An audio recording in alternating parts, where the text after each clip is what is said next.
Bonjour, je suis Marie-Odile Serres, naturopathe et détective de santé.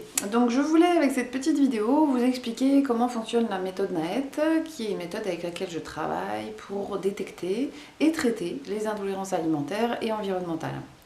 Donc la méthode NAET, ça veut dire Nambo-Dripad, allergie, élimination technique. Donc c'est une technique d'élimination des allergies et des intolérances par la méthode du docteur Nambo-Dripad, qui est donc le médecin qui a découvert et développer cette technique de traitement. Alors en fait, c'est une méthode qui repose sur la théorie des incompatibilités électromagnétiques. L'idée, c'est qu'on est tous faits d'un champ électromagnétique, parce qu'on est tous faits d'atomes, que ces atomes sont en vibration les uns par rapport aux autres, et donc on a une vibration globale qui nous est propre. À une vibration, on y associe un champ électromagnétique.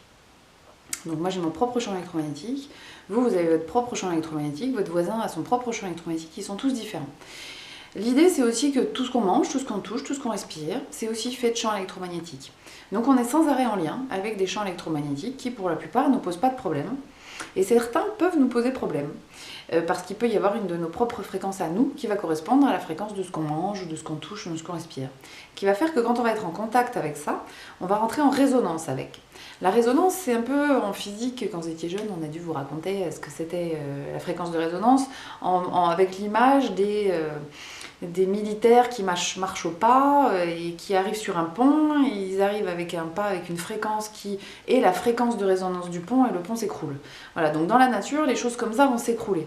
Nous, on ne s'écroule pas, on ne se casse pas, parce qu'en fait, nous sommes des êtres doués d'un cerveau, dotés d'un cerveau qui va interpréter les choses. Et notre cerveau va dire, oula, il y a une résonance avec cet élément, donc je vais mettre en place mon système immunitaire pour me défendre contre cet élément. Donc notre système immunitaire, il cherche à bien faire, parce qu'il veut éviter que vous ayez des soucis à cause de quelque chose qui vous ne correspond pas, quoi. Et donc en fait, on va déclencher ce qu'on appelle les immunoglobulines, je simplifie rapidement l'immunité. Dans les immunoglobulines, les IgE par rapport aux allergies, on connaît les IgE par rapport aux poils de chat, les poussières acariens, les choses comme ça. Il y a aussi la maladie cœliaque où on a des IgE par rapport au gluten. Voilà, il y a plein d'IgE différents. Et il y a les IgG qui sont les immunoglobulines propres aux intolérances en gros. Et l'idée, c'est que quand on déclenche cette fabrication d'immunoglobulines pour nous défendre, chez chacun, on va réagir de façon différente. On peut aller fabriquer de l'histamine, c'est souvent le cas quand il y a des allergies au pollen, aux poussières acariens, qui va faire qu'il va y avoir des sinusites chroniques, des éternuements, des choses comme ça. Mais il peut y avoir aussi des réactions inflammatoires au niveau intestinal, au niveau pulmonaire, au niveau cutané. Également au niveau du système nerveux. Il faut savoir que des fois, il y a des gens qui sont en dépression parce qu'en fait, ils mangent des choses auxquelles ils sont intolérants. Ce qui arrive souvent avec le gluten. Et des fois, c'est pas que parce qu'ils ont une vie émotionnelle compliquée. Ça peut être simplement parce que, un des facteurs peut être que ils vont avoir une intolérance alimentaire à des choses qu'ils mangent au quotidien, quoi.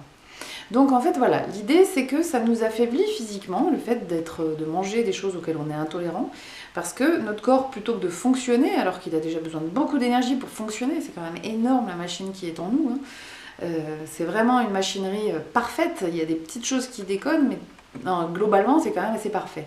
Et donc plutôt que de fonctionner, notre corps il va chercher à se défendre contre un élément qu'il a détecté et identifié comme négatif pour lui. Et donc ça nous affaiblit physiquement.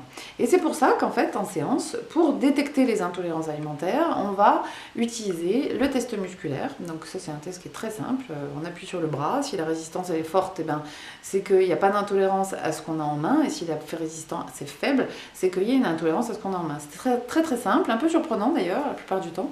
Mais c'est tellement net que ça ne nous surprend que quelques instants.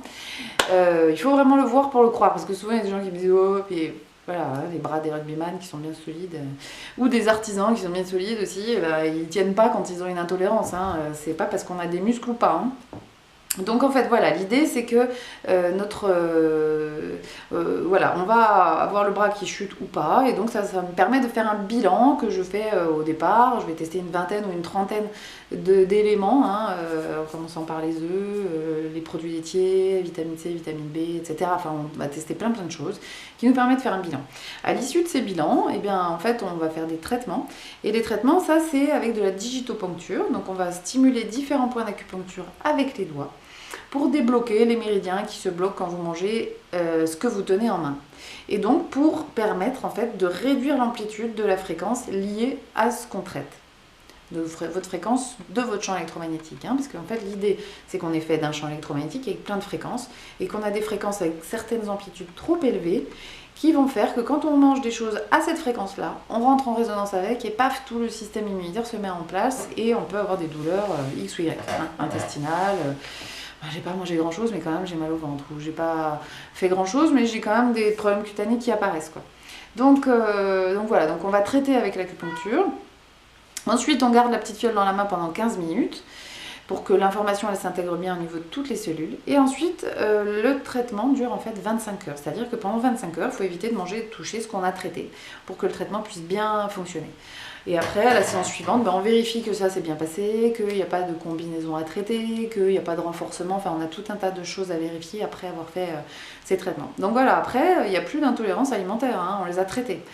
Donc ça c'est grâce à la méthode Naët qu'on accompagne toujours, c'est vraiment important ça de le souligner, on accompagne toujours avec des conseils en micronutrition parce que ça arrive souvent que quand on a des intolérances alimentaires à certaines choses, eh bien ça a généré souvent, dans la plupart des cas, une problématique de porosité intestinale. Ça veut dire que vous avez vos intestins avec une flore dont on entend souvent parler, on appelle plutôt ça le microbiote, et en fait en dessous on a la peau qu'on appelle la muqueuse intestinale. Et cette muqueuse peut devenir poreuse à force de consommer des choses auxquelles on est intolérant et qui fait que ça génère une inflammation et donc une porosité. Ce qui va faire que les grosses molécules qui vont arriver au niveau des intestins vont pouvoir passer la muqueuse, ne pas être reconnu par le système immunitaire et générer de nouvelles intolérances alimentaires. Donc, très important, quand on fait la méthode Naët, on ne peut pas faire n'importe quoi à côté, il ne faut surtout pas reprendre de mauvaises habitudes alimentaires, ça c'est accompagné de bons conseils en général au niveau alimentaire, et puis surtout il faut réparer la muqueuse intestinale et pour éviter que du fait de sa porosité, on redéveloppe des intolérances alimentaires, entre autres. Il y a plein d'autres choses à faire en micronutrition, ça dépend du cas de chacun, ça dépend de l'histoire propre de chacun. Voilà, mais à savoir que les intolérances alimentaires peuvent être la source de beaucoup de maux et qu'on peut résoudre beaucoup de choses déjà avec ça. Alors souvent, effectivement, on a un facteur on parle de polyfactoriel, enfin plusieurs facteurs qui génèrent une problématique. Il y a les intolérances, l'alimentation, il y a le soutien de nos organes, est-ce qu'on a une reminéralisation à faire, est-ce qu'on a des nettoyages d'organes à faire. Il y a aussi l'accompagnement émotionnel, ça qui est important dans notre vie, parce que comme les émotions peuvent être déclencheurs d'intolérance, il faut quand même qu'on travaille sur ça, c'est très important.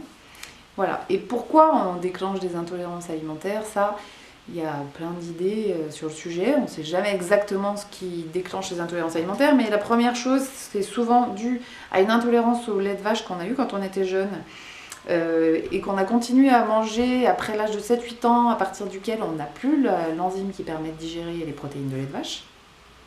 Donc quand on continue à manger quelque chose auquel on est intolérant ou qu'on n'a plus d'enzyme, on y devient intolérant. Ensuite, on génère cette porosité intestinale qui fait qu'on développe plein d'intolérances différentes. Voilà, il peut y avoir ça. Ensuite, il peut y avoir aussi une surconsommation de gluten, qui est beaucoup le cas actuellement. On mange vite, on mange du gluten parce qu'on mange un sandwich, on mange des pizzas, on mange des kebabs, on mange des McDo, on mange du pain même, simplement. Même chez soi, on va manger du pain avec du fromage et du jambon pour aller vite. Voilà, donc ça, ce besoin d'aller vite dans la vie fait que on mange pas très bien et donc on peut développer des intolérances alimentaires à cause de ça. Voilà, après, comme je le disais tout à l'heure, les émotions aussi peuvent être déclencheurs d'intolérance alimentaire. Docteur Namboudiripad dit souvent, voilà, il peut y avoir des gens, ils sont en train de manger, il y a un gars qui mangeait une pêche, voilà, sur son canapé tranquillement. Sa femme arrive avec sa petite valise et qui lui explique qu'elle le quitte. Et là, paf, il est devenu intolérant à la pêche. Et tout ça généré par une émotion, un choc émotionnel très, très fort. Donc voilà, il y a ça. Il y a certainement d'autres facteurs. C'est vrai que la mauvaise alimentation, la surconsommation d'alcool, les mauvaises hygiènes de vie, toutes ces choses-là peuvent être déclencheurs d'intolérance alimentaire. Mais voilà, en tout cas, la méthode Naët plus l'accompagnement en naturopathie sont vraiment des excellents outils pour traiter tout ça. Voilà. Donc si vous êtes intéressé, rapprochez-vous d'un naturopathe qui fait la méthode Maët pour être bien accompagné. Voilà, et à très bientôt et passez une bonne journée. Au revoir.